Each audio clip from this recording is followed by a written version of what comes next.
We have a number of points we want to cover this evening. Make sure we don't forget any of them. I all got them carefully noted here in proper scholastic manner. First of all, we want to clarify certain basic problems in connection with mysticism as they relate to our personal conduct. So we have to come now to an extension of our concept of definition in action, in the conduct of life. Mysticism represents a basic and entirely natural instinct toward action. In other words, we have people whom we variously judge. We say of one individual, he is naturally critical. We say of another, he is naturally suspicious. We may say of a third, he is naturally self-centered. But when we speak of a mystic, we merely say he is naturally a mystic. Now it is just this kind of basicness that our problem involves. The individual who is naturally critical is not aware that he has cultivated criticism, but he has, whether he knows it or not. He has gradually permitted a certain tendency of his character to become more and more exaggerated.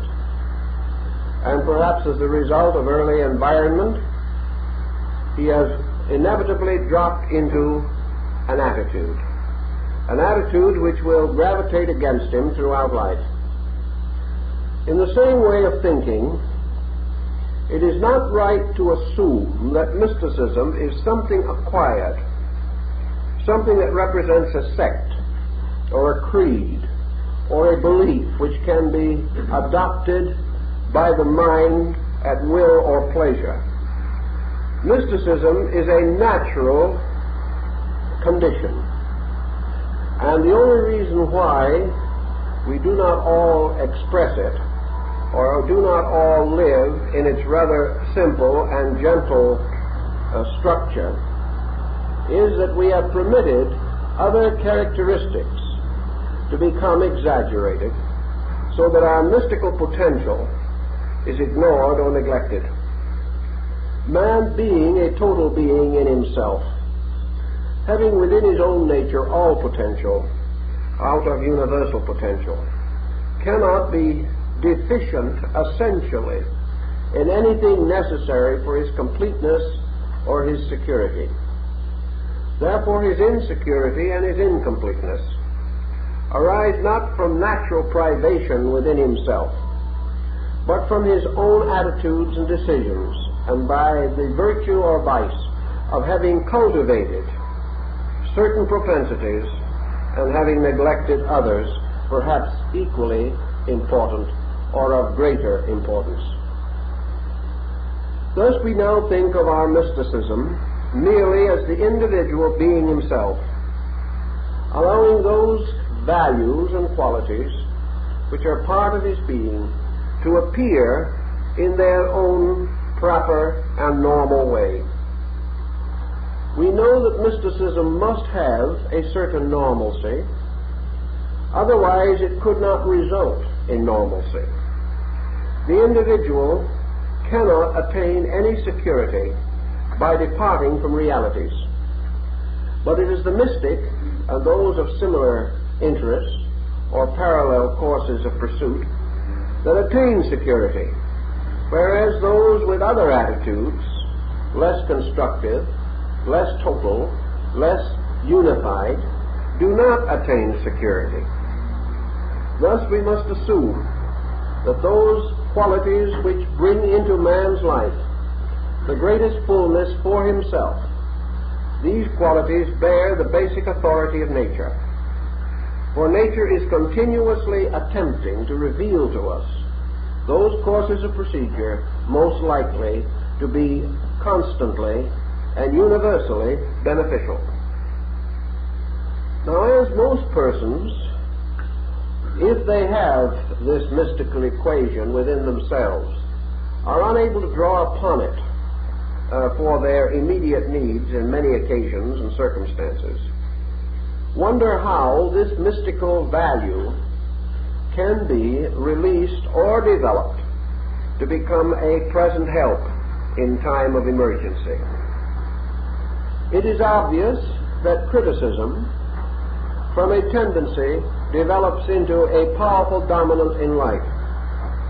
Mysticism, from a tendency, may also develop into a powerful dominant. But just as surely as criticism grows by exercise, so mysticism grows by exercise. And as certainly as criticism is strengthened by beholding around itself things which appear to deserve criticism, so mysticism grows and strengthens by observing around itself those things in which the mystical attributes are dominant or obvious.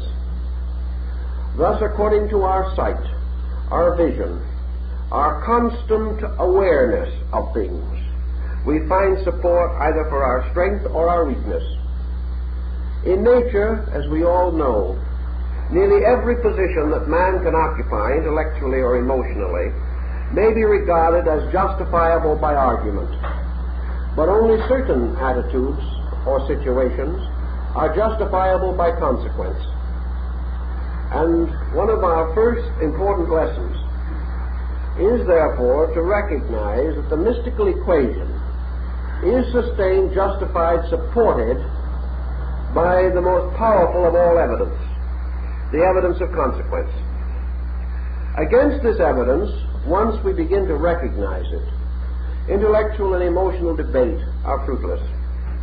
The individual, in the presence of a fact, must accept this fact to the degree that he is capable of apprehending the fact. It is only when he is unable to perceive that which is true that he can deny it.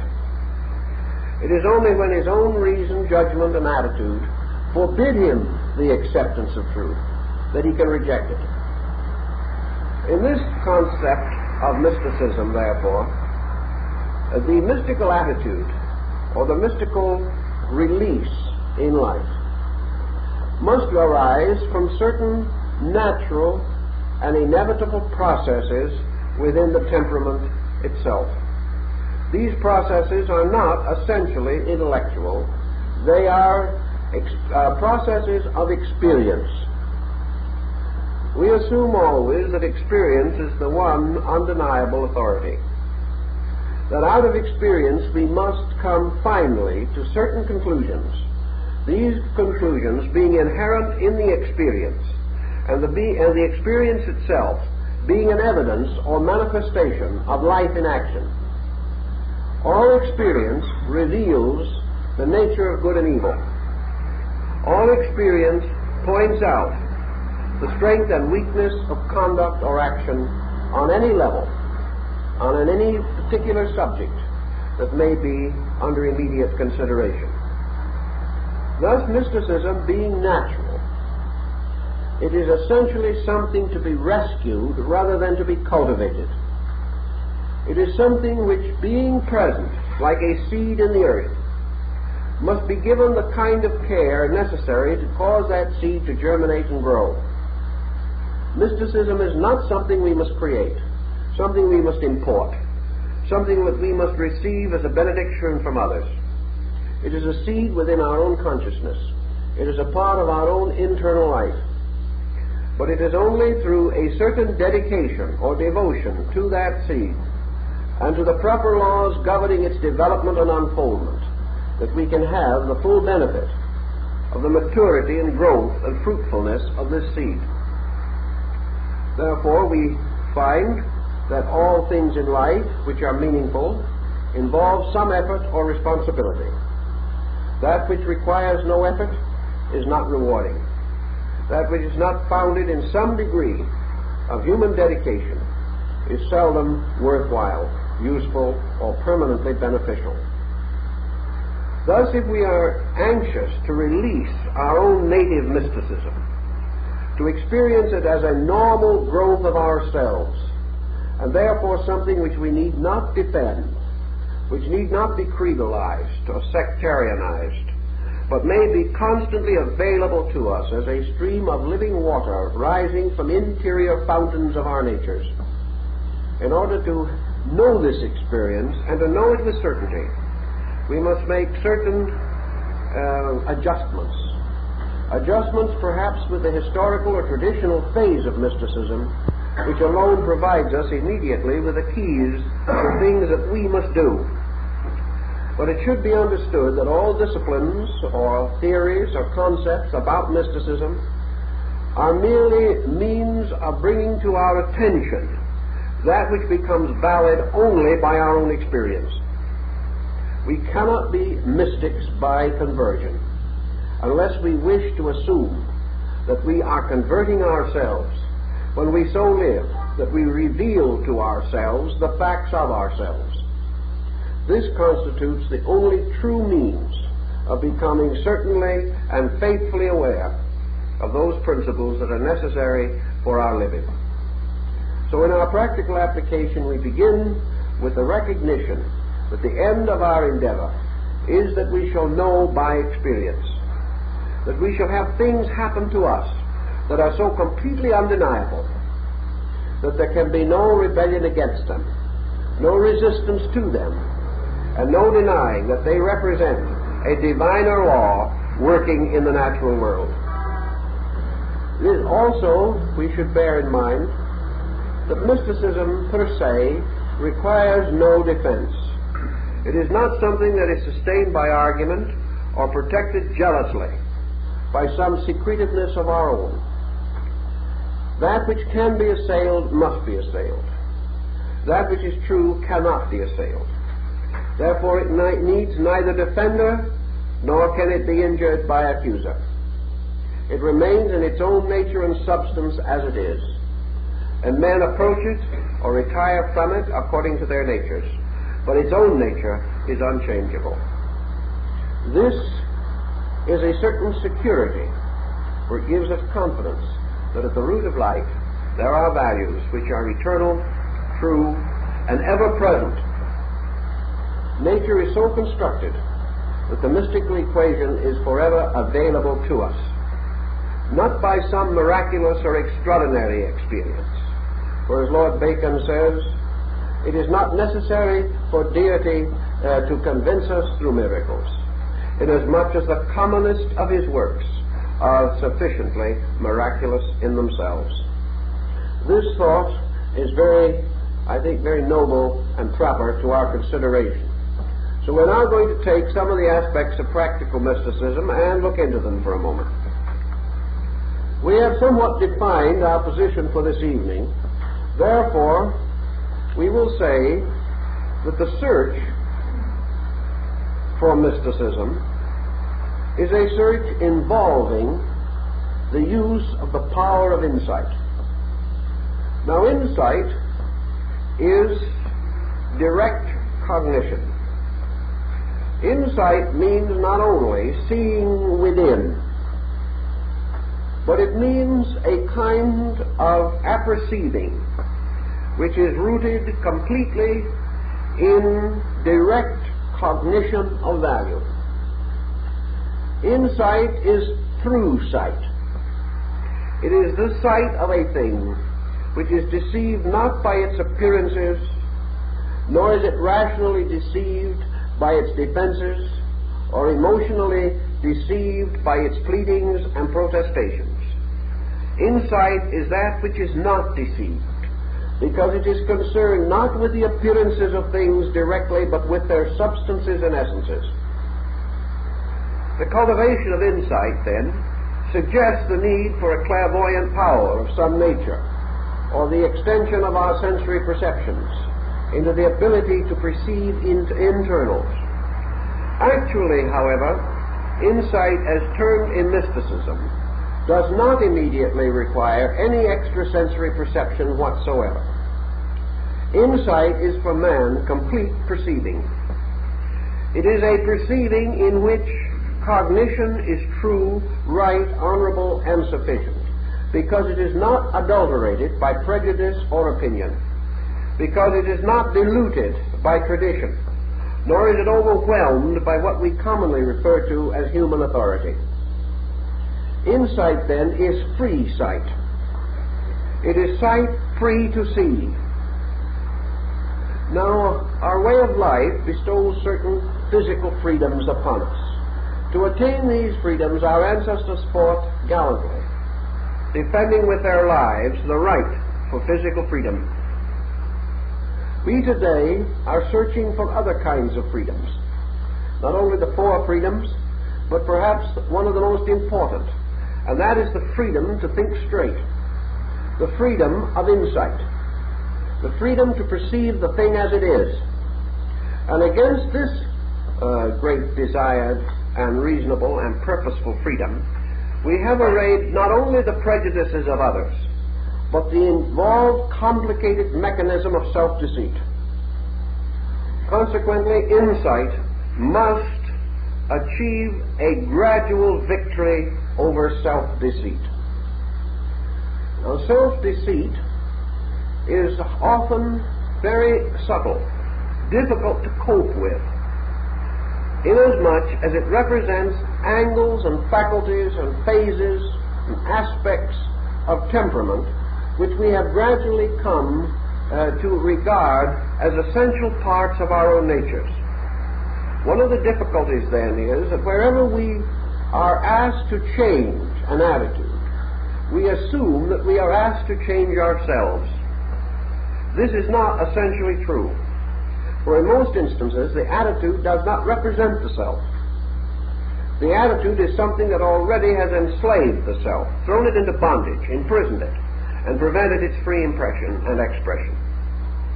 We must therefore assume that the self, by its own nature, desires honor, desires to know, and desires to perceive the fact of things. But against this natural desire is false conditioning, which inevitably causes us to become victimized by negations and distortions of our own mental and emotional nature. Therefore, insight is nothing but honest vision of things as it is. Now, to attain honest vision, the individual must, for the most part, reduce a certain kind of equation within himself. Honesty is not something that can be cultivated. You cannot say, day by day, in every way, I will be more and more honest. That might be an evident truism, but it is not sustainable in action.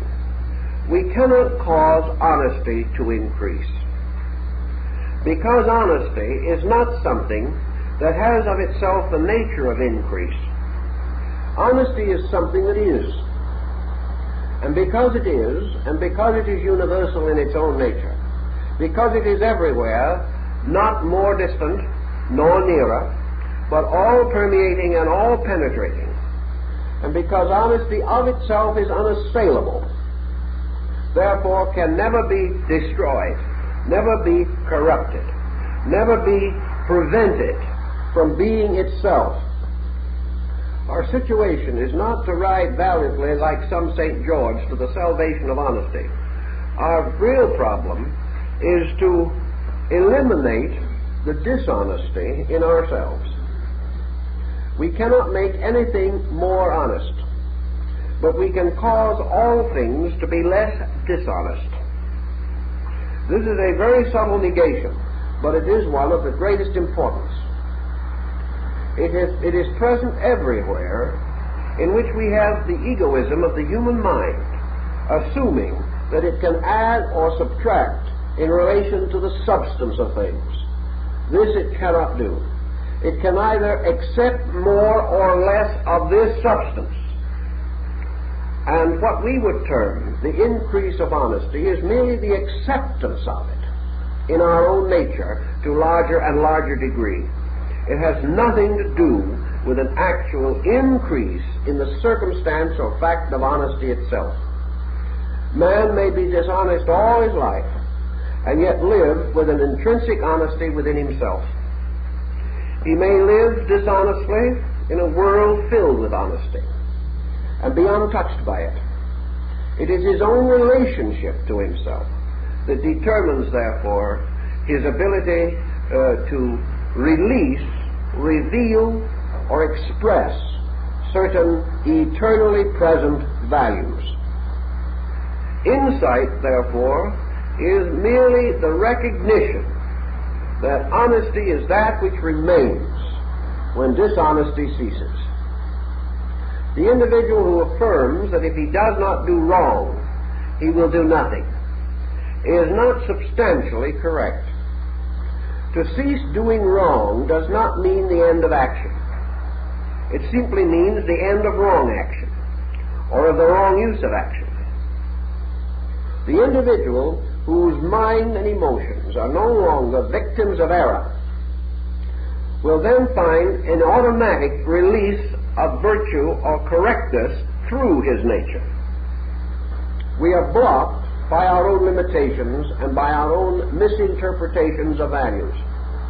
If we get out of our own way, value continues to express itself as was intended, and as must always be the law and nature of value. Insight to us is a gradual conviction that the individual, by internal experience, can become aware, can know through a direct and immediate cognition the fact of universal value. Mysticism is an aspect of this universal value. Mysticism is this value largely in terms of conduct and peculiarly applicable to human beings.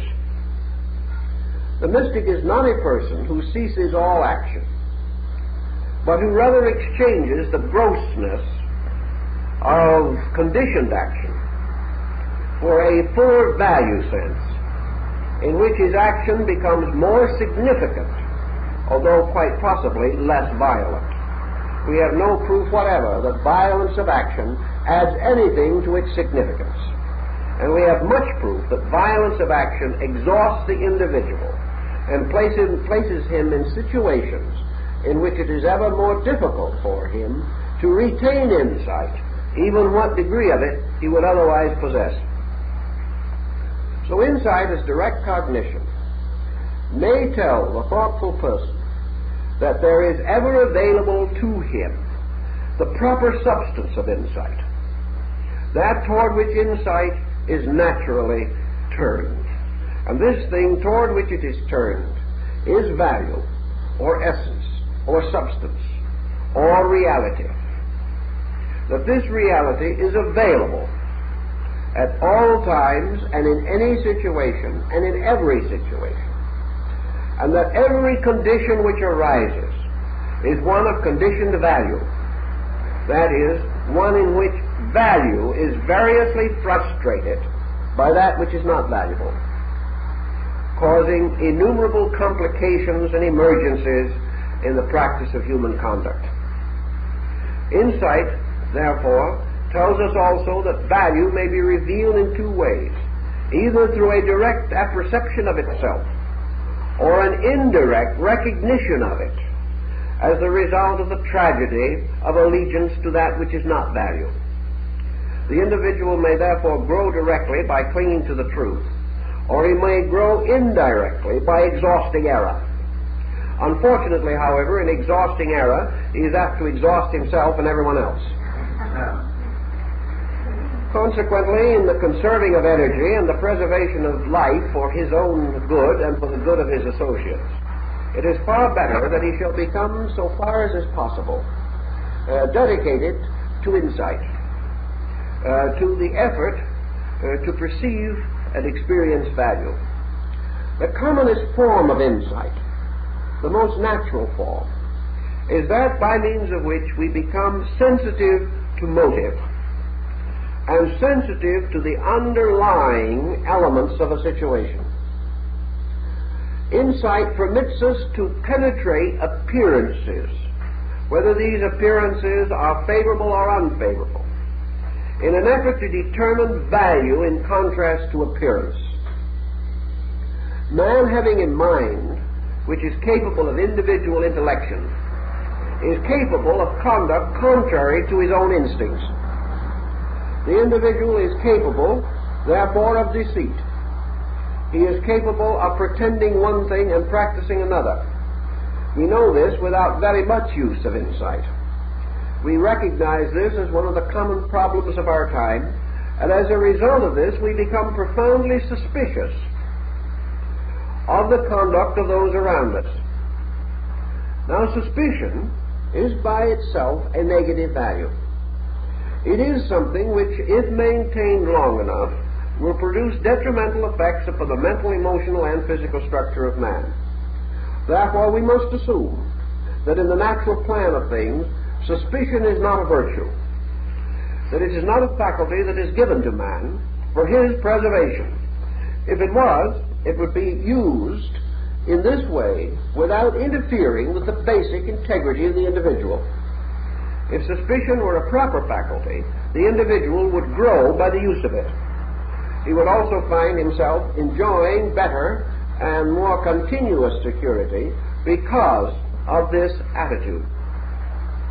Such is not the case, and the history of suspicion, as it passes gradually into a clinical condition as mental disease, shows clearly that the only thing that suspicion rewards itself with is more suspicion, and that if this is allowed to pile up indefinitely, it becomes pathological. Thus, suspicion does not solve anything. Yet, says the person who has been gradually indoctrinated with suspicious attitudes by circumstances around him, how can we protect ourselves without being suspicious? How can we make certain that without suspicion we will not be exploited? How can we say that a dozen times we have been subjected to the deceit of others, and that we should approach these others a 13th time with a good hope and a cheerful countenance? This looks as though it is almost more than flesh can bear, and we are inclined to assume that the effort to do so is little short of ridiculous. It is as long as we approach with the same attitudes and with the same equipment that we approached before, and which attitude and equipment led to our immediate exploitation. Insight is not suspicion. Insight, however, is fact hunting and fact finding. Nearly every individual who is deceived and who thereby becomes inclined to be suspicious is not deceived because of his honesty, but he is deceived primarily because of his lack of insight. He is deceived by his selfishness. One of the most common forms of deceit that we contact is the individual who, for a quick profit, is lured into an unreasonable or unprofitable investment. This lack of insight is obvious. He should have realized that when he engaged in an enterprise in which common sense told him the hazards were far greater than the probabilities of reward, he should have faced this fact honestly, immediately, and factually. He should have realized that he took a long chance because he expected more than reasonable profit. This was not a virtuous action, but a foolish one, arising from his own cupidity. Cupidity is destructive to insight, but leads to conduct which sustains suspicion. And as surely as he is himself exploited, others become suspicious of him if he offers or promises that which he cannot reasonably fulfill. Thus, in the individual lies the factor which, different from insight, leads him to a different kind of estimation of other persons. Criticism, suspicion, these attitudes are not the same as a factual analysis of the problem. A factual analysis depends entirely upon a non-emotional, impersonal recognition of value. The recognition of the abiding location of the fact of the matter. Insight, then, is the quickest, easiest, most natural way to become strong. It protects the person from his own weakness, from his own gullibility, which is a form of weakness. It prevents him from contributing to the delinquency of another. It does not place him in relationships with others by which suspicion can reasonably result. Insight, then, is always a factual look at something. Usually, facts have a certain charm about them. Facts are not, very often, truly bad. It is the failure to find the fact that results in what we call evil. The fact may be ridiculous, ludicrous, amusing. It may be entertaining. It may be everything that you can think of until it falls upon us to our detriment. And for it to do this, it must be misinterpreted and misapplied in our own lives. Insight can therefore begin with a proper evaluation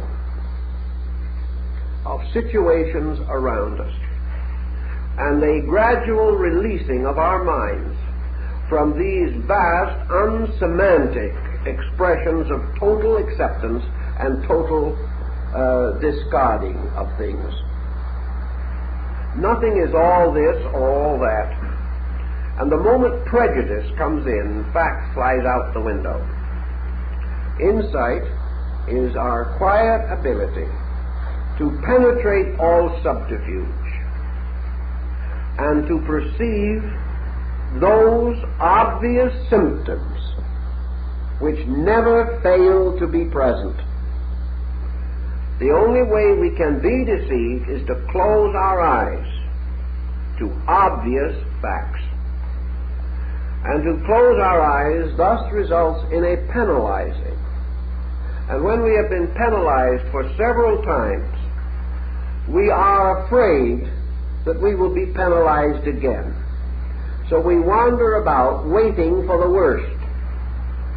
Whereas the answer lies not in this procedure, but in simply opening our eyes, which have been closed through all the previous episodes, by the simple opening of our awareness, so that we become naturally and normally conscious of the inevitable associate factors, the symptoms, which are never separate from any situation in life.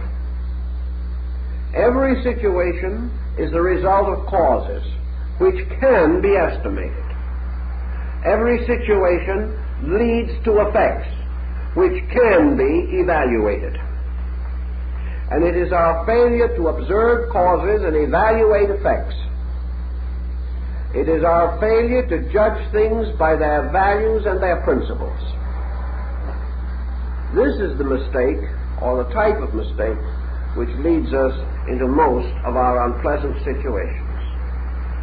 Insight is not something which you should sit down and say, this afternoon I will turn it on. And while I am turning it on, I will examine the condition which has arisen. Insight should be as natural to us as criticism. Insight should be the ability to see a little further into every stone wall than we have ever seen before. Insight should be an attitude toward observing things.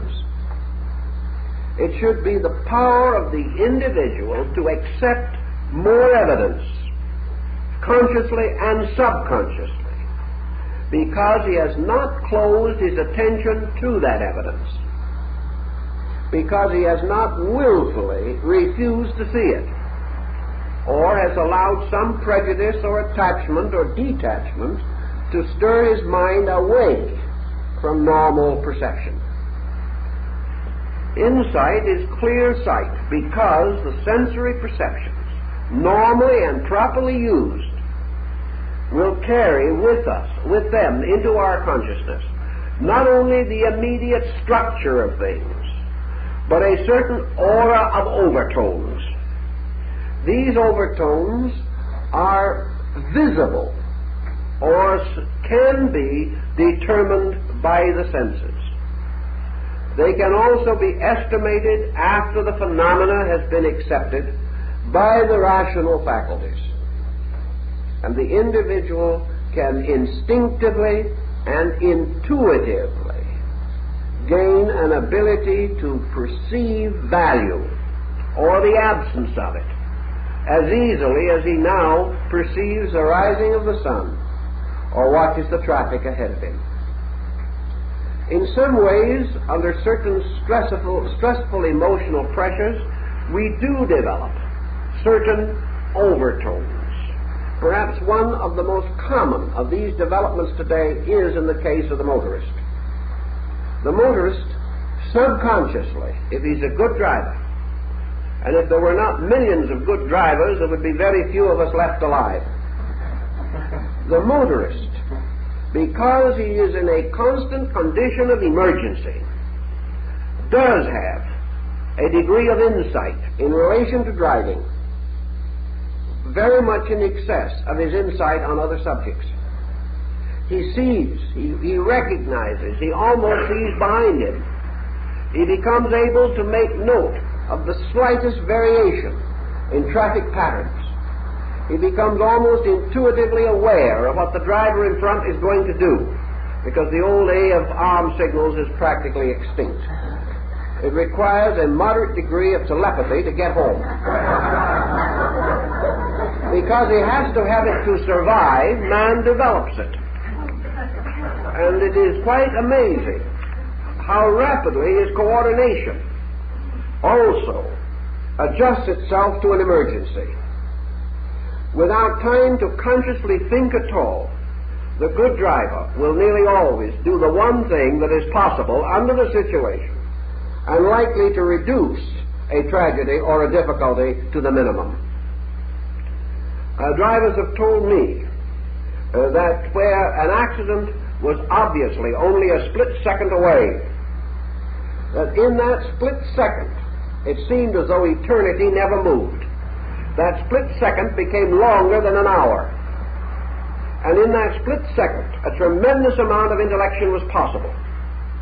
And in that split second, the individual was frequently able to actually completely avert the accident, although there seemed to be no time for such judgment. He discovered that he had the faculty of instantaneous analysis and judgment, but he had not used it. This is perhaps a shallow similitude toward insight, but it is in this direction. It is the power of the individual to see more than he realizes, react more intelligently than he consciously knows, and to avert a condition by the total union of his faculties. Such faculties exist, are available to man, but he simply does not use them. And the principal reason why he has trouble with them is because in daily life his prejudices are stronger than his emergencies, and he never gets that clear flash of direct and complete insight. It is as though he were intoxicated with the psychic toxins of his own wrong thinking, which can be just as detrimental to him as they are in the form of alcoholic intoxication on a highway. His reflexes are reduced on the highway by the alcohol in his blood. In private and civilian life, man's reflexes to insight are reduced by the psychic toxin of his attitudes, and the true insight is therefore not available to him. To try to correct this situation, to practice it a little, to try to see more about things, to observe their values and their relationships, so that instead of merely recording an optical phenomenon, we record with it something of the cause of itself, something of the consequence of itself. One of the Greek philosophers suggested it in this way: through a certain familiarity, man is aware of the overtones of certain conditions around him. A man looking at a tree in bloom can with his mind see the fruit that is to come upon that tree. He knows that the flowers of the tree, the blossoms, will become fruit in due time. And by a slight extension of his thinking, he can see the growth of this tree from the seedling in which it started. He can restore these thoughts to his mind, or they may almost spring to his mind when he contemplates the tree, especially if he has some interest in the subject. If the payment of his mortgage depends upon the fruit, he will see the fruit before it is there. He will judge it, he will estimate it, he will try to imagine anything that might prevent it from developing, and he will do all that he can to preserve the naturalness of the situation in order that he may survive himself. It is the same with all incidents in life. If these incidents are truly important to us, we will anticipate them, we will observe them and contemplate them, not in a long and arduous intellectual process, but intuitively, instinctively, by insight. We will search not for the incident, but for the value. And in so doing, we will gradually enlarge these auric overtones. For the values of things lie in their overtones rather than in the objects themselves. And our search for mysticism is always our search for value. Now the next point is important to us also. Mysticism emphasizes continuously the presence of what we might term a spiritual factor, a spiritual idealistic equation in every situation that is contemplated. Mysticism, therefore, must move from the sincere conviction that in every problem that we know, there is a God in it somewhere. Mysticism particularly emphasizes the discovery of the God equation. And this God equation represents the essential good, the spiritual fact in things. This is, however, not so valuable to us unless this emphasis has some practical meaning for us. It was true that the old Indian, the American Indian, saw God in fire and heard him in the wines. That is true. But we have to find our utility, our practical application of this principle. To affirm that there is a God in things is to affirm that there is a good in things, and also to affirm that all things have concealed within them somewhere a spiritual equation, which means an equation of value. This equation of value usually impacts itself upon our experience as the equation of lesson, of meaning, of that which it can help us to know, or to understand, or to attain, or to achieve, concerning which we were previously ignorant in some essential part or degree. Consequently, the spiritual essence of value for us in everything that occurs is instruction. The individual who is living to learn will have a far more significant and successful life than the individual who is merely living to gain.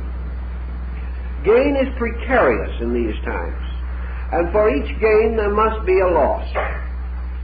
Consequently, gain brings little, if any, actual security.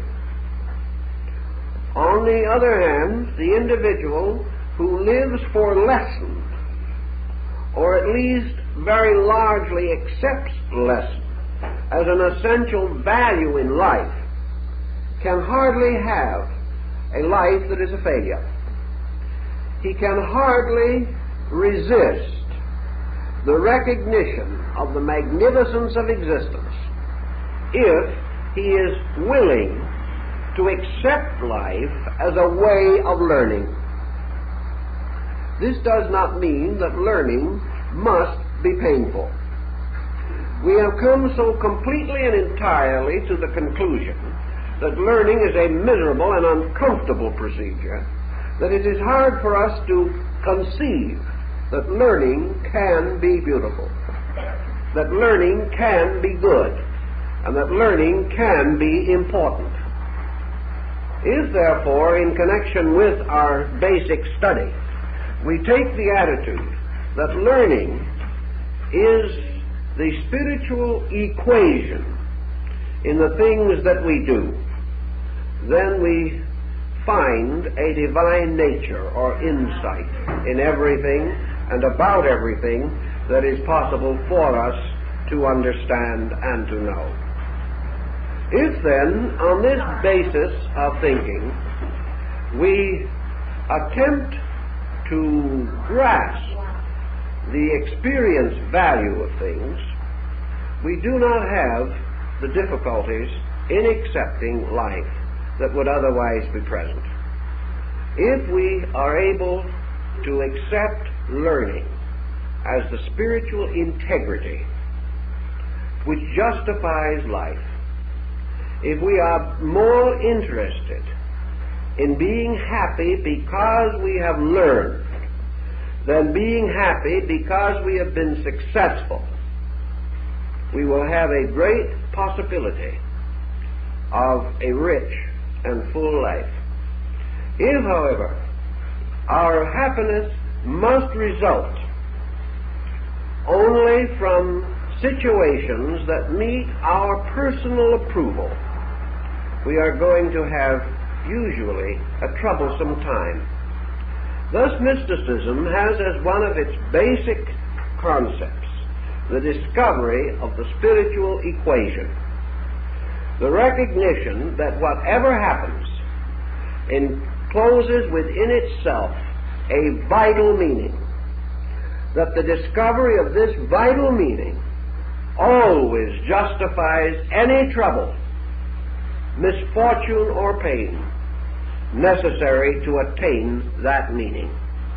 That there is no failure in life except the failure to attain meaning. A failure to attain meaning, fortunately, is rare, because nature, by its own natural energies, persists in revealing meaning until it is presented so fully, completely, and inevitably that we must ultimately turn toward it and accept it.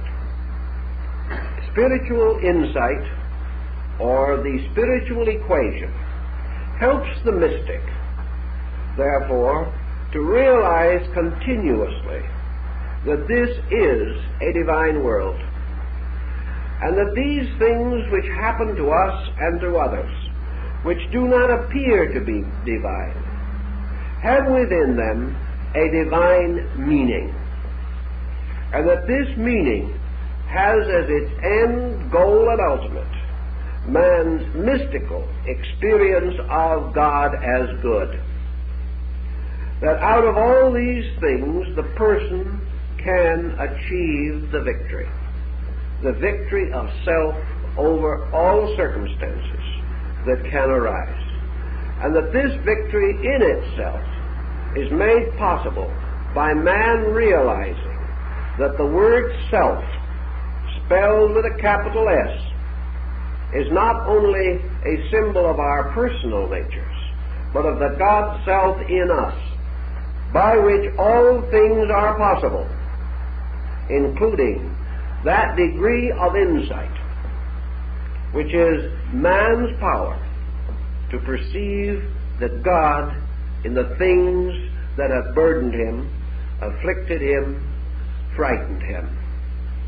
This discovery is possible, and it is the mystic who, attempting sincerely and honorably to find this equation, to know it, to recognize it, and to accept it into himself, relaxing with it or to it, and remembering, as all mystics must remember, that it is not man of himself that accomplishes these things, but as Jesus said, it is the Father in I that doeth the works.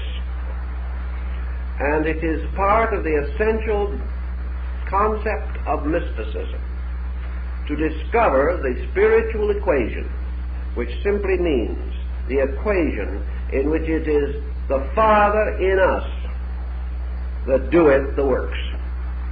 And that this spiritual value gives us the power, gives us the eternal and everlasting right to perceive the truth, to exercise our own natures toward the attainment of a reality which is possible because we are of the substance of reality. Were we not of this substance, we could not know it. But because we are of this substance, we can attain it through dedication, through relaxation away from error, from recovering from all self-pity and self-censure, and simply, quietly affirming that which mysticism has forever affirmed, namely the spiritual equation, which means the absolute justice in the substance of things, and that this justice has as its principal end that each human being, in the course of its natural growth and unfoldment, shall become aware of this justice, shall ultimately rejoice in this justice, and shall perceive in this justice the first and perfect testimony of the presence of God in all things. This concept, then, is the next point in our study of the mystical equation. The next factor that I want to speak of is mysticism as a way of binding what we know to what we do. This is a very important equation. Intellection can permit us to contemplate the most glorious and wonderful vistas of reality. Mysticism, however, is not a philosophy per se, nor a religion. Mysticism is a kind of action. Mysticism is therefore an active force, acting with instead of contrary to the large patterns of universal action. That which moves with life may not appear to move, because it moves with the total picture of things. But this is the most important and graceful motion of all, for it is motion in Tao, as the Chinese call it, or motion in infinite motion. And there's a great difference in the life of man between motion and commotion. Motion is a movement with life.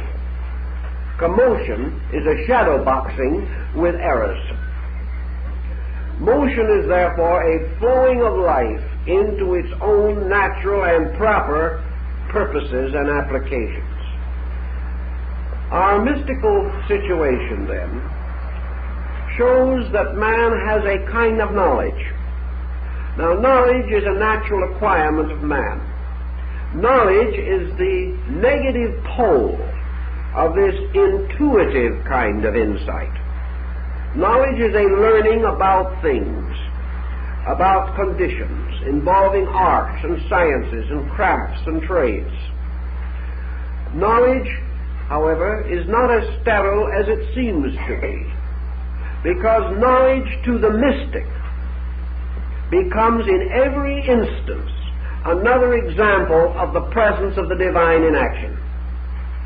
Therefore, the great mathematician says God geometrizes. He has found God in mathematics as Baron Emanuel Swedenborg found him. The great physicist finds God in atoms. The great biologist finds God in tissue. The astronomer finds God in space. Everywhere, knowledge as we know it becomes a living witness and testimony to the presence of divine power.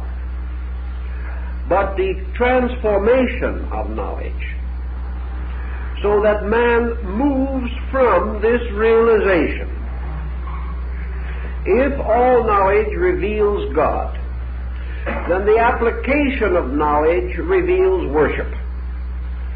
And to the mystic, worship may be therefore practiced in any field of learning, or in any department of living, or in any pursuit of man, so long as this pursuit is ennobled and enlightened by man's personal acceptance that this form of learning, or this type of work or craft, is a service to God and nature.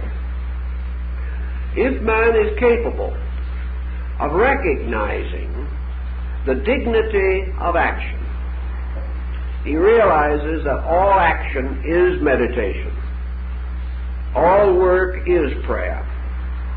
And as the mystic Essenes of the Holy Land said 2,000 years ago, the perfect water of baptism is the sweat of human toil.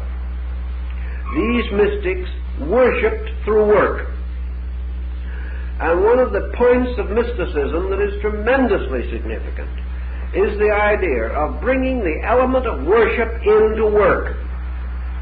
That worship is not apart from every other purpose of man, nor is worship a burdensome and heavy theological procedure.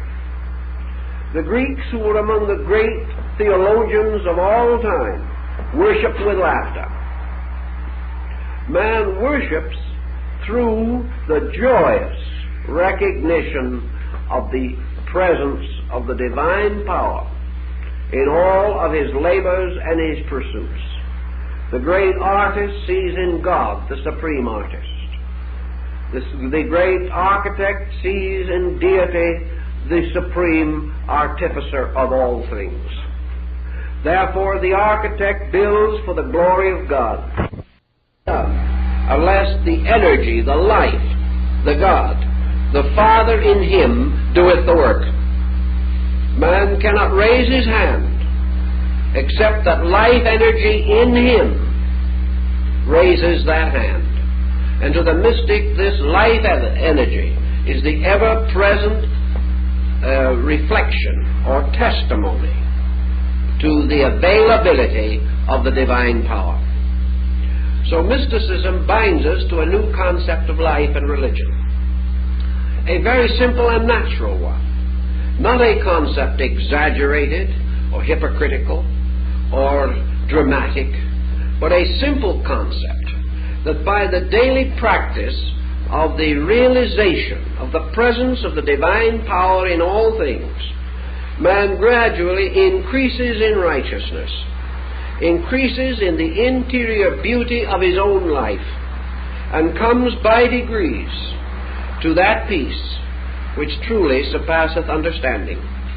He does it not by great works or special achievements, but by ever mindfulness that when he reaches out his hand, it is the hand of God that he reaches out.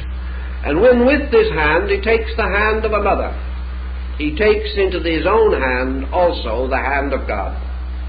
This mystical exposition of things brings about the end of enmities and such disjointed relationships as afflict us and burden us. Yet there is no drama, no artificial sense of virtue. It is simply the forthrightness of a true and complete and substantial conviction that these things are true, and that by the practice of them their greater truth and utility will be inevitably demonstrated. For the individual by these practices is rewarded according to his works, and gains further reward because of extending capacities to perceive and apperceive these values working in himself.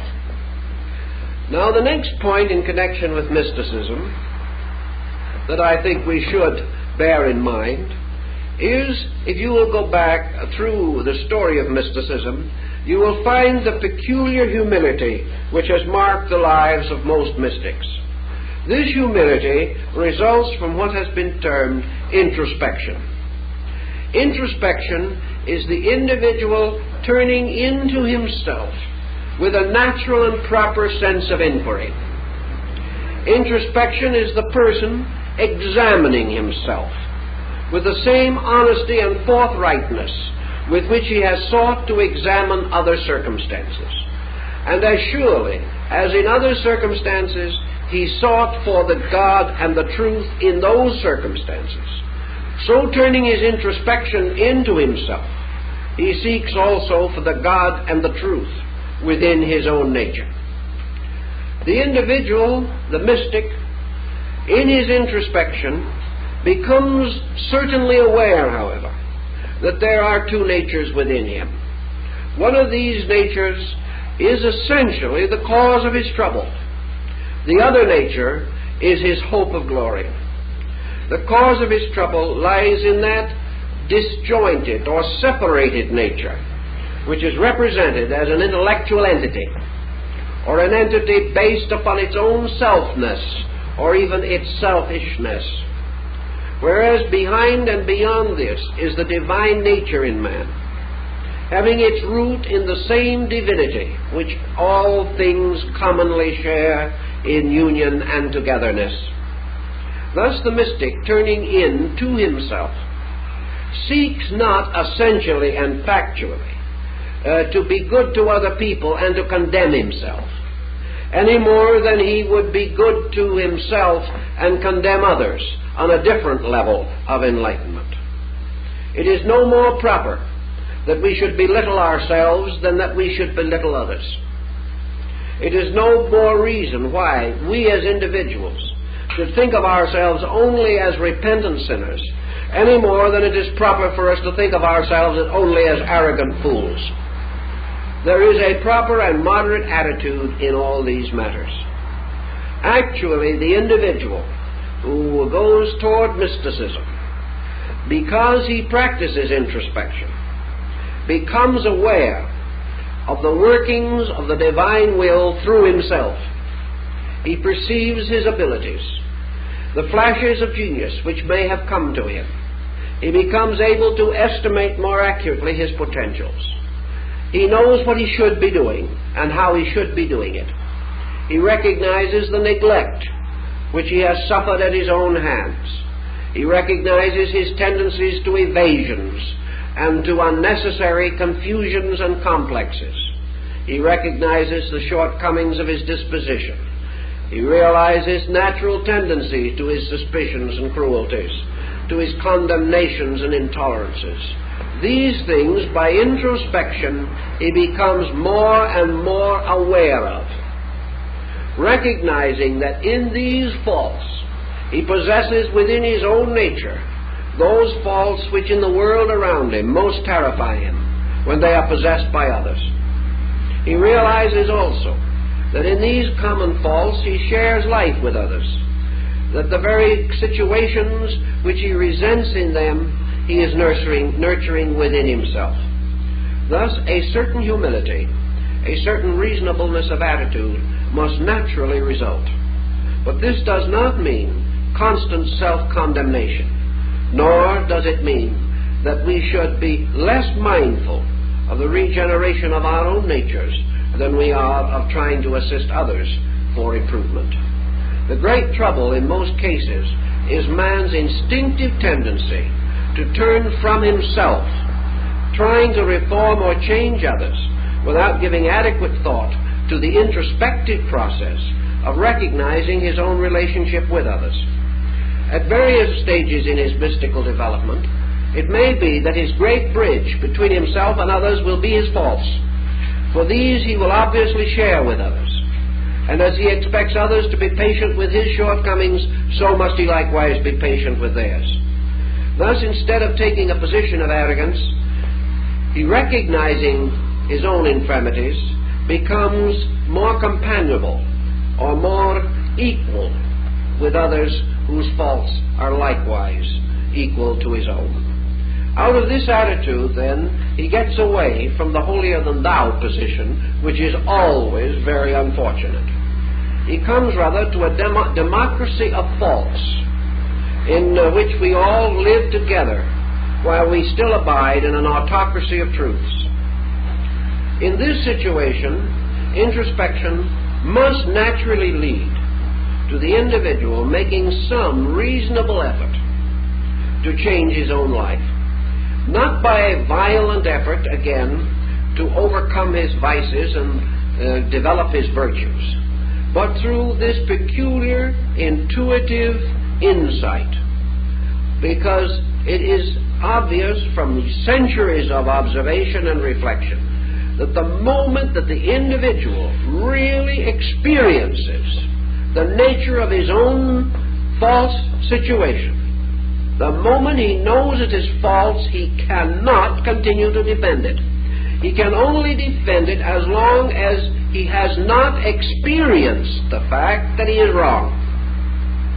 He may intellectually argue himself in and out of anything, but once he has come to the interior realization that a situation is not right, he cannot rest until he does something about it.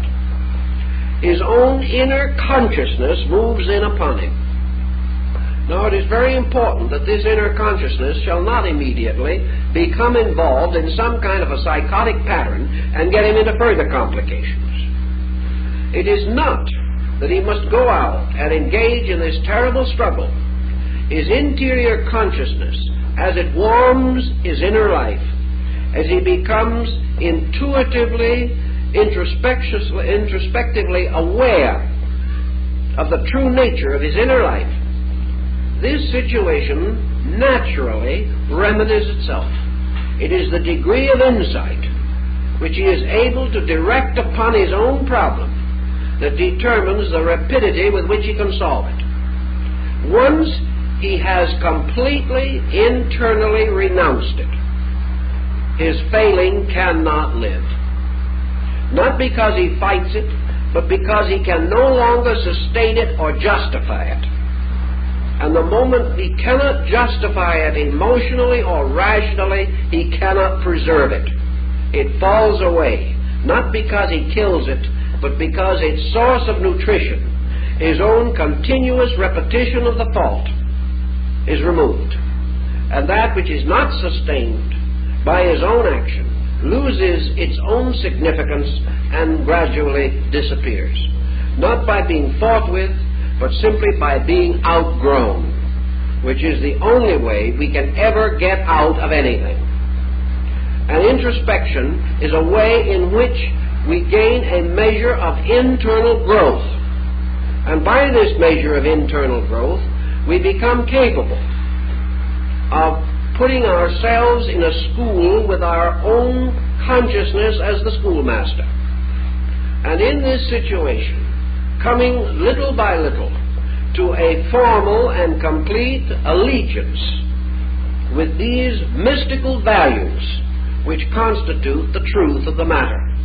When we are able to achieve these values, we are able to accomplish self-examination without self-condemnation. We have no more right to condemn ourselves than we have others. What we have to do is to do exactly as we would with a small wayward child.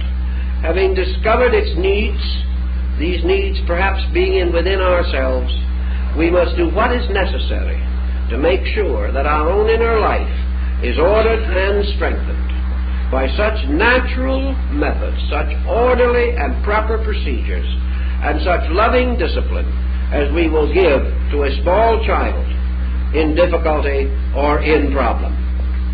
Now, another important factor of mysticism is, of course, that it is highly idealistic. In practical standpoint, idealism is not quite the same as spirituality.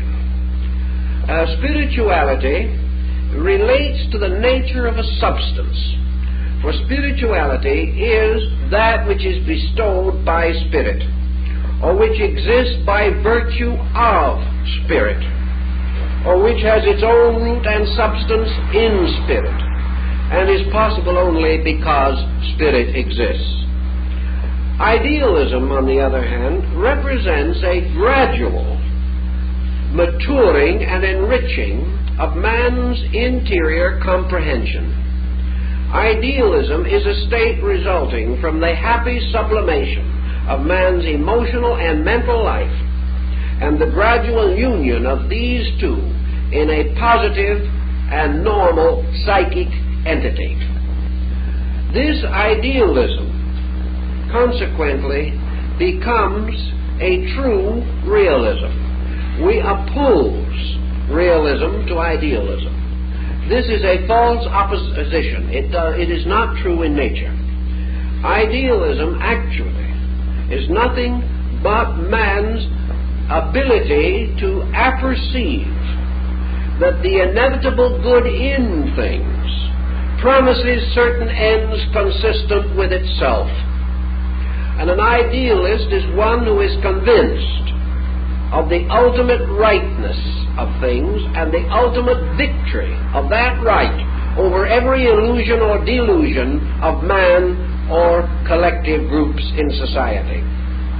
Idealism is therefore the belief that the world has moral purpose, that the world has a job which it is doing for itself and for all its creatures, that man, the universe, and the world are moving victoriously together for the fulfillment of a universal good. Idealism then implies that all things have in themselves an ideal structure. And an ideal structure is, in this sense, an idea structure. And idealism goes back to the Platonic concept of archetypes, affirming that there is an archetype of good, an archetype of beauty, an archetype of reality, that all things exist within this pattern, cannot be separated from it, cannot be cast out of it in any way, and must ultimately fulfill it, and that what we call the problem is simply man's own personal delaying of inevitables.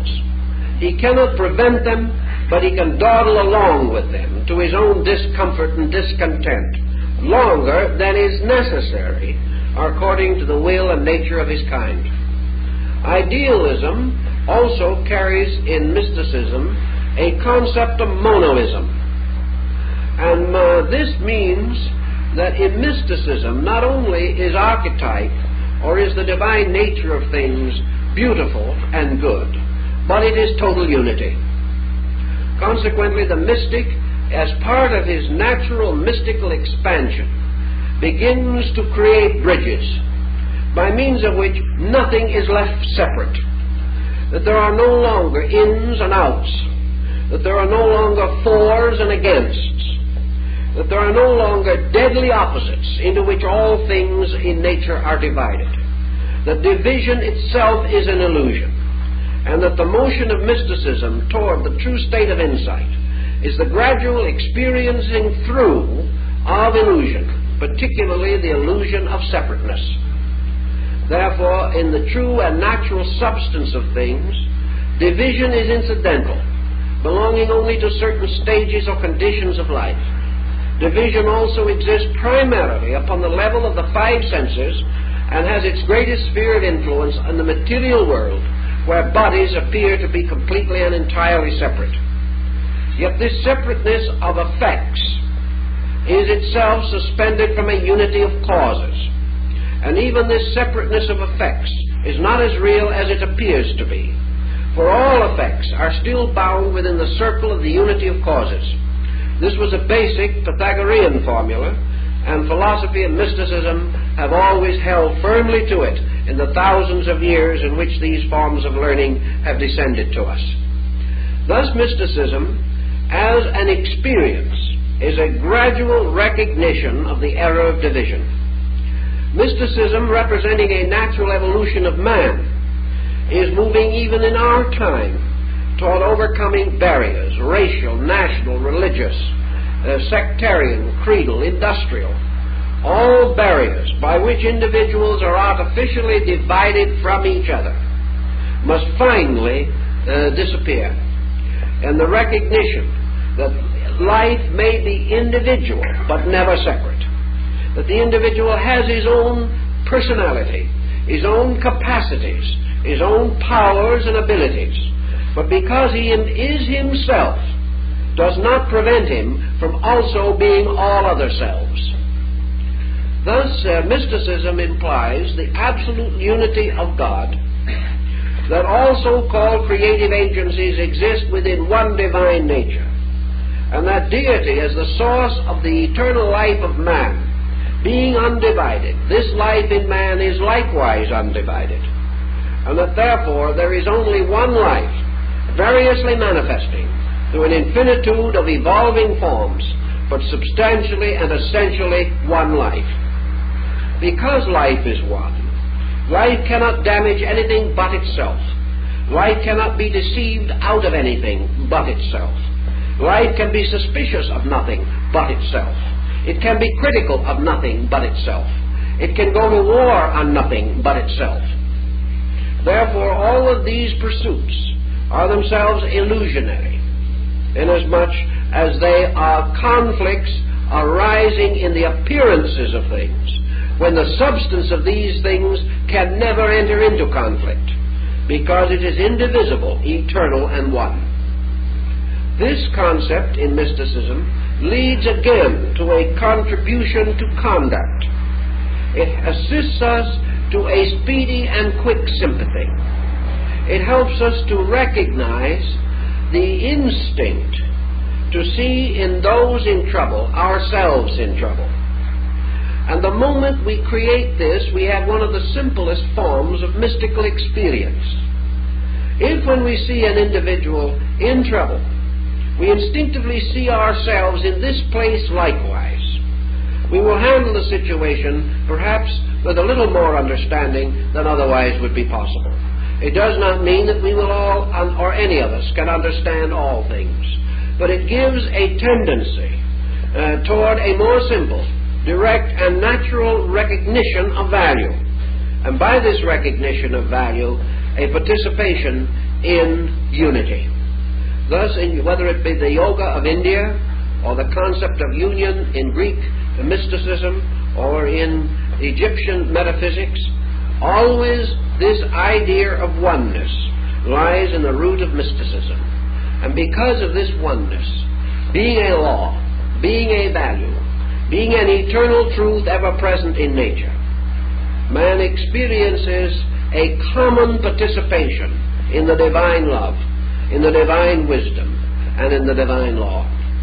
Thus there is no possibility of man being belittled out of his birthright. He cannot lose his birthright. He can only obscure it. It cannot be taken from him, but he can become unaware of it as one who sleeps. But if he awakens into the mystical apperception of this, he becomes, as St. Paul says, the firstborn of them that sleep. He becomes capable of awaking from the sleep of division into the waking fullness of realization of identity, of unity, of one purposeness. This he does not cultivate, does not rationalize, does not intellectualize. He merely experiences it by the very process of remaining receptive to the true motion of life within his own consciousness. These things flow in upon him if he will not obscure them by false attitudes, by means of which these experiences are forbidden to him by his own action and concept. The next point in mysticism that is important is a brief consideration of the contribution of intuition to the mystical apperceptive power. Intuition is a very important thing, dealing often and substantially with events and circumstances. But intuition is a dangerous thing also, for intuition can be so easily mistaken for other processes. It can be mistaken for the individual's own personal preferences, coming out from within the subjective nature of himself. Intuition, therefore, in its trueness, must be cultivated. But that which is a pseudo-form of intuition must be also discerned, lest it afflict and burden the life and make the achievement of the final end more difficult than would otherwise be the case. By the cultivation of intuition, by the recognition of the intuitive faculty in man, we also come into the presence of a kind of apperception of the nature of consequences of things. Intuition is not what we might sometimes think it is, merely a faculty based in some metaphysical cause. Intuition is only a clear statement that every individual at all times knows more than he thinks he knows. Intuition means that there are faculties which he is using, the testimonies of which he is not consciously accepting. He also must realize that intuition means a penetration into value. And for the most part, it tells us that the human mind is divided into a surface structure and a submerged part. While the surface structure is most highly individualized with modern man, the submerged part is still a tremendous reservoir of receptive areas. And into this receptive field there flow stimuli which we do not consciously register. And while the mind on the surface of things is moving in one direction, perhaps to the fulfillment of its personal opinions and prejudices, there is a subjective layer that is already able to lend great help in the straightening out of confusing situations if the mind will accept this contribution. Often the mind consciously will not accept. Therefore, intuition may express itself through a series of extrasensory experiences in sleep, in vision, or through so-called clairvoyant or clairaudient revelations. But many of these so-called contributions from unknown space are actually arising from man's own larger nature, a nature submerged but real. The tying of the objective consciousness with intuition is more or less the reversal of the motion of knowledge in man. Our normal procedure is to accept stimuli from the outside, pass this stimuli through the sensory perception into the brain, where it is rationalized into a series of concepts or ideas. Mysticism affirms that through the practice of quietism, which is an essential mystical discipline, it is possible to relax this process so that the individual is not constantly rummaging his environment for stimulation, that gradually he can achieve a relaxation of the accumulating faculty of the mind. The mind, forever drawing to itself data, facts, and statistics, becomes hopelessly involved in analysis, comparison, and the critical processes which we have already mentioned.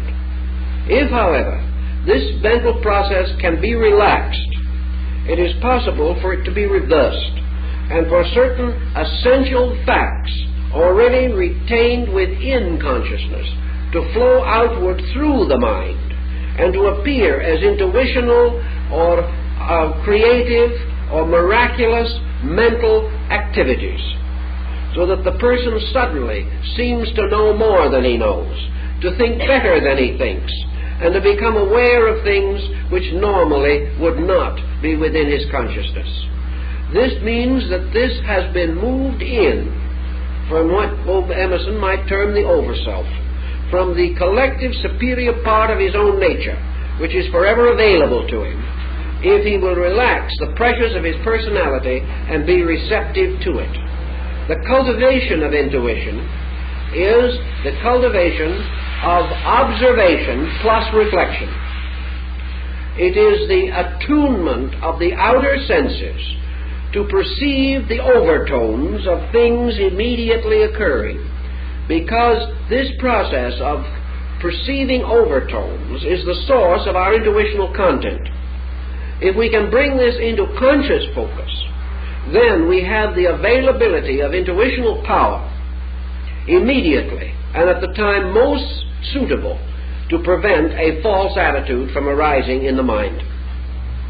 If therefore we can become reflective upon overtones, upon small things, we can become truth detectives. A detective, whether it be a real one or such an imaginary creation as the genius of all time, Sherlock Holmes, a detective looks for clues. Clues are obvious things generally overlooked. Man is looking for clues to the mystery of life. Man is looking for clues to the facts of things and to the realities. And he is also searching industriously for a clue to a better way of life for himself and his kind. These clues are present. They are not impossible things. They are not miraculous. Nor does one have to be a clairvoyant to find them. It merely means trained observation of the phenomena, plus a natural, undistorted ability to contemplate that which is observed. Thus the person, observing more and reflecting more wisely upon what is observed, comes into a larger participation in the fact. And those who have not attained this will regard his achievements as miraculous, and they will be as astonishing to those who know him as Sherlock Holmes' magnificent examples of induction and deduction were ever baffling to poor old Dr. Watson. This baffledness was simply that Dr. Watson had eyes but saw not. Of course, he was a convenient foil for the infallible Holmes. But the principle is that we all overlook an equation. And if we are not sure whether we have overlooked something or not, there's always one way to prove it. If what happens appears to be unjust, we have overlooked something. And we might as well get to work on it. If the thing that happens appears to be a prime and inevitable cause of misery, we have overlooked something. And if the thing we have had occurs to us is totally and completely bad, we have overlooked something. Because nature does not function in this way. We have simply failed to see the more subtle clues. And if we saw those and reflected upon them, we would be able to restore the dignity of nature, the honor of man, and the divinity of God. It is merely that we have overlooked a vital factor. And this overlooking is what the mystic meant when he pointed out the tremendous need of the cultivation of the balance of observation, reflection, polarization in consciousness. That everything that we take in must be thoroughly digested. It is the part that we neglect to consider. It is the part that we cast aside through disinterest. It has something to do with our own prejudices which close us to the ability to see certain clues.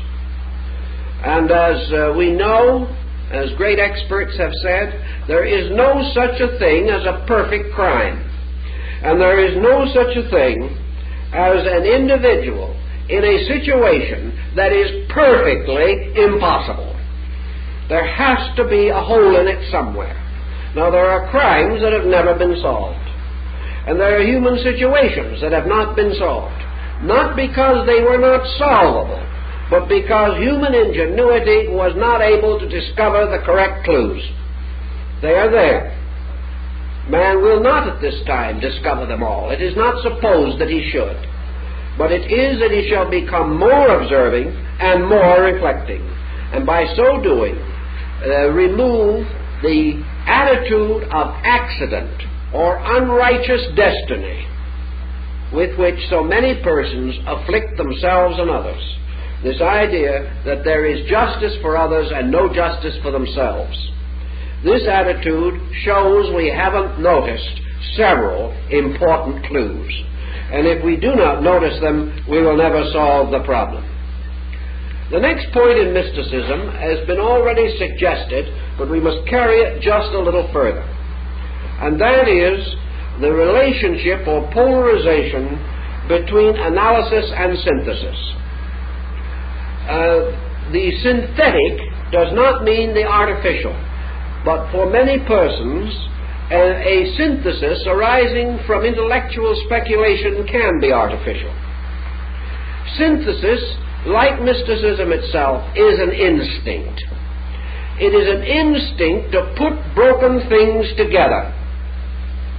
It is not merely the instinct to find unity in all things. That we have already discussed under the idea of monoism in one of its essential forms. Synthesis is the tendency that we have to restore that which is broken. The tendency that we have to take the small parts of a beautiful thing and fit them together again, to preserve them. It perhaps lies behind the idea of the small child and the picture puzzle, which he tries to reassemble in order that he may discover the true picture. In life, we have a handful of pieces, like a picture puzzle. And we are all children, and we're trying to put the picture puzzle together. And our real motive may be only to see what it looks like when we get through. But actually, this is not far from the circumstance which concerns us. For the picture cannot be complete while a single part is missing. And the picture that we must have of the purpose of life and the significance of the universe and our own participation in things cannot be perfect while pieces are missing. These pieces generally represent undeveloped faculties in our own consciousness, or neglected clues, or overlooked truths, or discarded facts which we have relinquished through prejudice. But whatever be the cause, the picture will never be fully revealed until we put all the parts together correctly. Life is largely concerned, therefore, with the effort to put the parts together. And we observe small children confronted psychologically with testings of this kind. And we observe that after a little while, some of them become tired. And they simply take their hand and throw apart all the parts they have already put together. They just want no more of it. Other children painstakingly put the pieces together wrong, completely ignoring the fact that there is not the faintest resemblance of the fitting together as they should. You would think that the child could see that these involved parts simply could not match up. Yet the child is blissfully unaware of it, and may even go so far as to put the whole thing together wrong and then point it out victoriously. He has won. Whether the child really believes this is hard to say, but certainly adults do it every minute with the problem of life.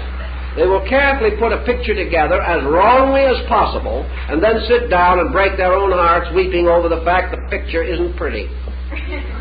Chaos is never beautiful. Things done wrongly and assembled badly never give us the satisfaction that comes with things properly and naturally ordered. So in life we have many problems that confront us. The problem of synthesizing or bringing together the elements of a private life, a public life, a religious responsibility, a political allegiance, the duties we owe to ourselves, our family, our children, our nation. All of these things are parts that have to be put together. Also, in more detail, our attitudes, the affections with which we hold some, the dislikes which we turn towards others, the attachments which we form, the detachments which we overstress, the responsibilities we owe to one, and no responsibilities to another as close or even closer. All of these inconsistencies must be solved. Mysticism realizes that the true vision of the universe cannot arise from inconsistency. And inconsistency is just a picture puzzle, the parts of which are not put together properly. When the parts are joined in their natural and reasonable order, the full picture is always revealed. And in the case of the universe, the picture is always good. The picture is always beautiful. The picture is always true. It is our own impatience which prevents us from putting it together, or our own disbelief in the picture itself. We can look at the parts and we can say there is no picture. But then we have to admit that we have broken a basic rule of life. We have not really tried to find out if there was a picture or not. For as surely as we intelligently try, the picture will appear. It is only when we refuse to begin, refuse to accept the fact that the parts will go together, that we can deny it. This type of attitude is blindness, blindness to value, and for this there is no reward in nature. Mysticism then also is this problem of synthesis, this constant repairing of broken things, the instinctive desire of the individual to put things in order rather than to contribute to their disorder. The moment such an attitude arises in him, he will not gossip, because gossip separates and takes things apart. He will not exercise jealousy, for this is a dividing and destroying emotion. He will not follow lines of thought which are forever placing things in separate categories. He will not allow himself to become so partisan that he will be unable to recognize the common good. By degrees, he will find new and better ways to mend broken values, or broken relationships, or broken patterns in life, always realizing that in unity there is strength, and that in the mending of broken things, the individual reveals a certain sensitivity, a certain religious, spiritual value. For he is never more the servant of truth. He is never more worshiping God than when he is trying to mend or put together the broken things of life. In this there is a certain wonderful sympathy, wonderful understanding, and a wonderful peace and satisfaction that comes from the realization that we have taken things and made them whole, and have given a certain miraculous unity to the discords and fragments which have made up life. We become truly great magicians and wonder workers when we perform the miracle of restoring that which is broken and bringing it back into harmonious accord with the parts of itself.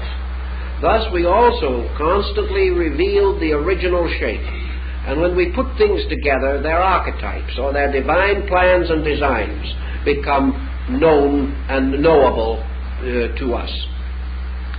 Now there's one more point that I want to make in connection with this subject of this evening, and that is the relationship of mysticism to authority.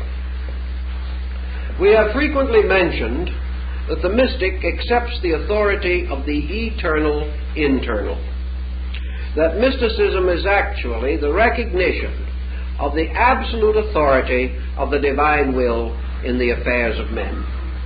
Mysticism, however, in this sense of authority, does take a certain attitude of the divine autocracy of things.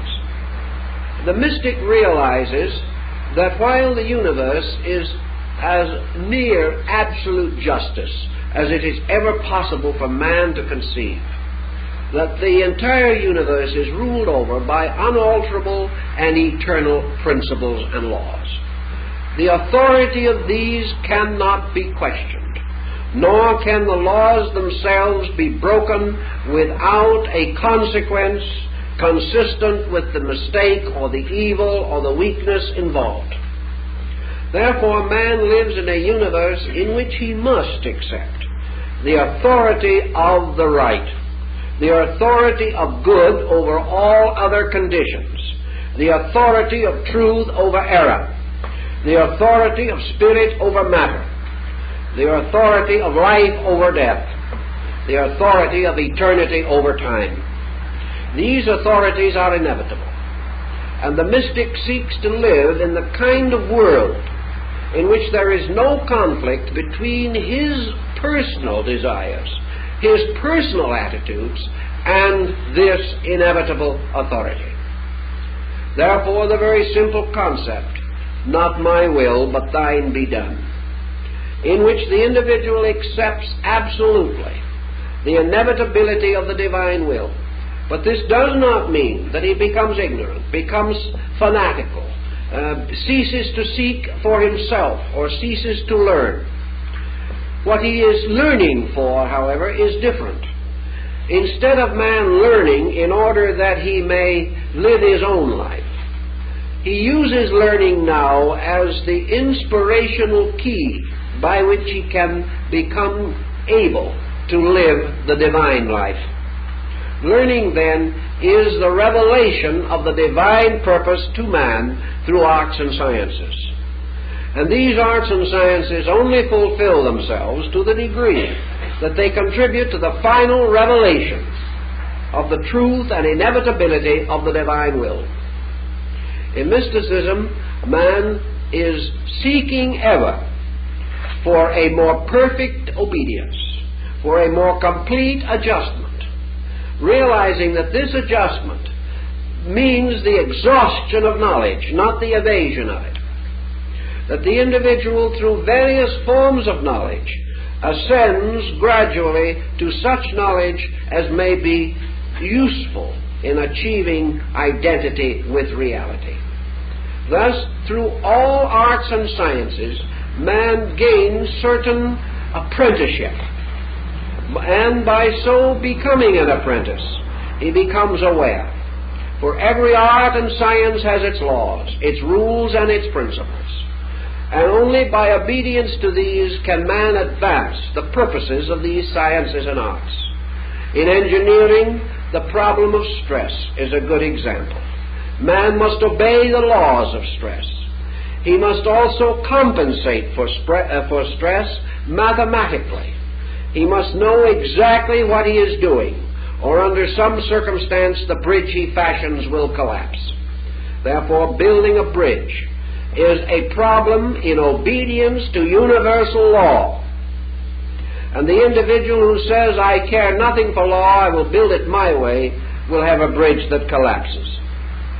It is knowledge becoming more and more completely enlightened through learning, and more completely dedicated to the fulfillment of the essential laws by which all things exist in nature.